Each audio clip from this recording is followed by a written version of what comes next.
When looking at a map of the Crusades, we want to look for the directions people traveled, the places they traveled through, and how far they traveled. So look at your map on page 562 to decide which crusade involved the most travel. We always want to ask, what were the causes of an event? So why did Europeans go on crusades? In 1071, a Muslim army conquered the Byzantines.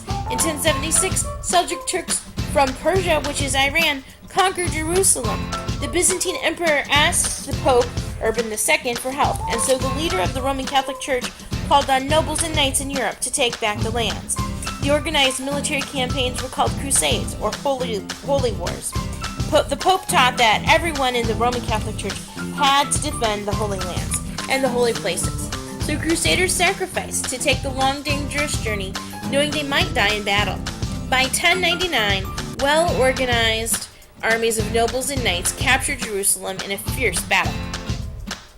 As a result of recapturing Jerusalem from the Turks, the Crusaders set up 4 European-controlled states: Jerusalem, Edessa, Antioch, and Tripoli. The Second Crusade was started because Muslims captured Edessa in 1146. So European kings in France and Germany led the Second Crusade. Muslims, following their general Saladin, easily defeated these crusaders in 1174 and recaptured Jerusalem. One result of the Second Crusade was the Third Crusade, which was organized by the kings of England, France, and Germany. The Third Crusade was a Muslim victory. The Fourth Crusade, however, was a disgrace, making the Pope angry when Crusaders captured and looted Constantinople, which used to be called Byzantium, but today is called Istanbul, and this reminds me of a song.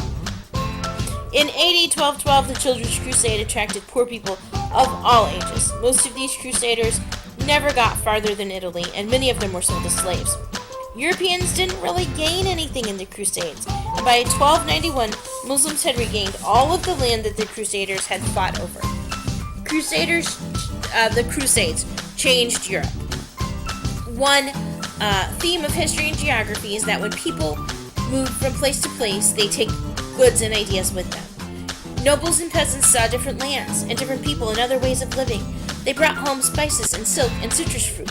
They brought home new ideas of architecture like the dome, and new ideas for shipbuilding, and new map-making skills which allowed maps to be more accurate, and they learned how to use a compass to tell direction.